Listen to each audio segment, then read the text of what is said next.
आता असं आहे की लंग्समध्ये अनेक आजार असतात. त्यातला एक अस्थमा असतो, एक क्रॉनिक ब्रॉन्कायटिस आणि एम्फायसिमा, आणि तिसरा एक हल्ली नवीन आजार वाढत चाललाय, त्याला आम्ही लंग फायब्रोसिस म्हणतो. आणि हे जे तीन आजार आहेत जे लंग्सच्या दृष्टिकोनातनं पेशंटला खूप त्रास देतात, तर त्याचं अनेक कारण असतं. त्यातलं एक पोल्युशन असतं, स्मोकिंग असतं. पण एक एन्व्हायरमेंटल पोल्युशनमध्ये एक पिजन ॲलर्जन जे हवेमध्ये असतात, त्याला काही पेशंट खूप सेन्सिटिव्ह असतात. सगळेच असतात असं नाही, पण काही पेशंट खूप सेन्सिटिव्ह असतात.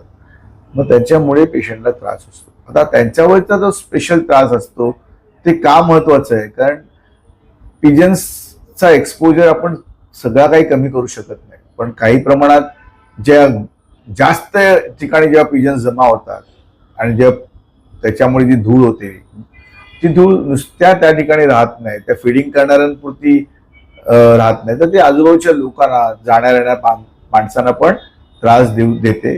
त्याचं कारण ते काही आत डिपॉझिट होण्यापेक्षा ते पेशंट सेन्सिटाईज असल्यामुळे त्याला एक ॲलर्जी निर्माण होते आणि म्हणून तो पेशंटला तो त्रास असतो. तर हा फायब्रोसिस जो त्रास आहे तो लंग्सच्या शेवटच्या पार्टला होणारा त्रास आहे, जिकडे रक्त ऑक्सिजन जे मिळतं ती जागा जी एकदम सॉफ्ट असते ती घट्ट होऊन जाते आणि त्याच्यामध्ये व्रण निर्माण होतात आणि मग लंगचे जे स्पंजिनेस असतो तो स्पॉन्जिनेस कमी होतो. मग पेशंटला चालताना जास्त ऑक्सिजन लागतो, ते जनरेट करू शकत नाही आणि ते पेशंटचे लंग स्पॉन्जी नसल्यामुळे, कडक असल्यामुळे खूप जास्त वेळ त्यांना श्वास घ्यावा लागतो आणि म्हणून त्यांना दम लागतो. असं आहे. तर पिजन्स तसंच अजून बाकीच्या गोष्टींनी पण होतं, लक्षात ठेवायला पाहिजे. नुसतं पिजन असं नाही, घरामध्ये लिकेजेस असतील तर होणार.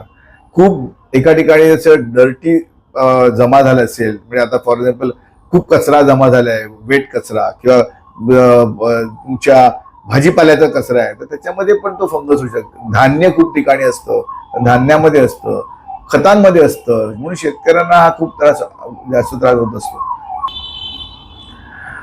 पिजन्समुळे पेशंटना हायपरसेन्सिटिव्हिटी निमोनिया नावाचा एक आजार होतो. त्याच्यामुळे त्याचं कॉम्प्लिकेशन ते अॅक्यूट झालं तर अॅक्यूट ब्रेथलेसनेस होतो, आणि जर ते लो डोसमध्ये जर श्वास नलिकेत आणि लंगमध्ये गेलं तर त्यांना क्रॉनिक लंगमध्ये आजार होतो आणि मग त्याला त्याचं रूपांतर फायब्रोसिसमध्ये होतं, व्रणामध्ये होतं, आणि मग लंग वीक होत जातात.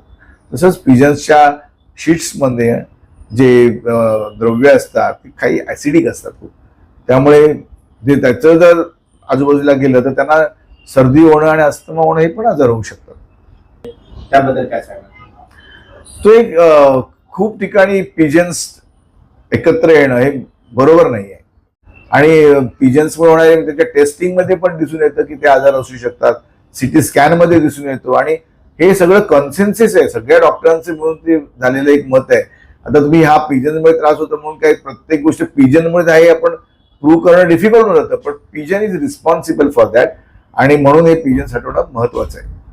महानगरपालिका जे करत आहे त्याबद्दल आज दादरमध्ये जैन समाजातील लोकांनी जे कबूतरखाना होता त्याच्या पत्तनपत्री फाडून टाकलं, त्याबद्दल काय सांगा? ठीक आहे. हे ऍक्च्युली भावनिक आणि धार्मिक जी गोष्टी असतात त्याला काही ठराविक इम्पॉर्टन्स दिलं पाहिजे ना असं नाही, पण ते जर समाजाला त्रास होणार असेल तर मग ते आपल्याला डिसिजन घ्यावा लागतो. मग ते घेणं बरोबर आहे असं मला वाटतं गव्हर्नमेंट म्युन्सिपालिटीचं, कारण अनेक जैन लोकांना पण हा आजार झालेले आहेत. अनेक जे लोक आहेत की त्यांना फिडिंग करणाऱ्या लोकांना पण आजार झालेले आहे, आम्ही बघितलेत तसे. आणि तसंच हा बाकीच्या लोकांना पण झालेला, नुसत्या एका समाजाला होत नाही तर सगळ्यांना होतो. तर हे आपल्याला अवॉइड करता येणार की त्याला काय अल्टरनेटिव्ह असू शकतो का, तर मला वाटतं की शोधून काढावं लागेल काय अल्टरनेटिव्ह असतो.